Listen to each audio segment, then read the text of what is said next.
Dr. Manyire Moses uri kurabya burisa n'obuhinji muri Mbarara City nagira ngo burinte n'empunu nibija kuba nibishashurwa shiringi kanana kandi embuzi n'entama bishashurwa shiringi 10. Wakuba nateeka ngu nyuti nda vaccinating nuza kusanga wakingirwa ukubasa kutwara amatungo gawo mu katare abari kutwara nkamate wiza kusanga za daira ituri kutwara amate ubutaka gatwire note provinga ngwente zo zukagira ki zikagemerwa amakora agagamanyurwa mu mushomo gwo kurwanisa endwara yejwa utebekanisiibwa Ministry y'oburisa n'obuhinji okurabira muri Mbarara City Council ogubira hari Mbarara City horo mu Ruboma.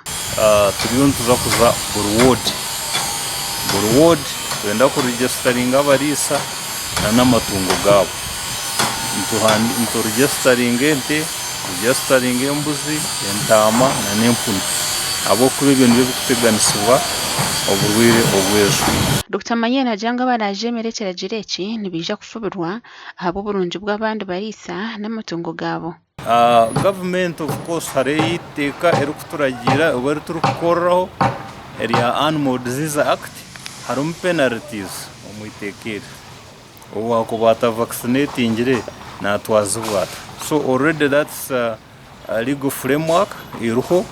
Omushomo gushiro RCC wa Mbarara City Catherine Helen Kamwine bitinagira mwentebekaniseji egenderiro kugasira burumurisa mwimuke twena tubeba ambassador bo kugambirira okujementejo turabentezejo haije vaccine yamashuyo nago tugajemena cyo kidiresta cyangure Uganda tuzo mu business competing international kandi tushanga indwara yeja yo mu myanya mingi y'ihanga cyangwa mbazo gutuguzire nga ministry tukubasa kumara amatungo gona gutuyine nga miliyoni 8 na eshyirwa n'isema.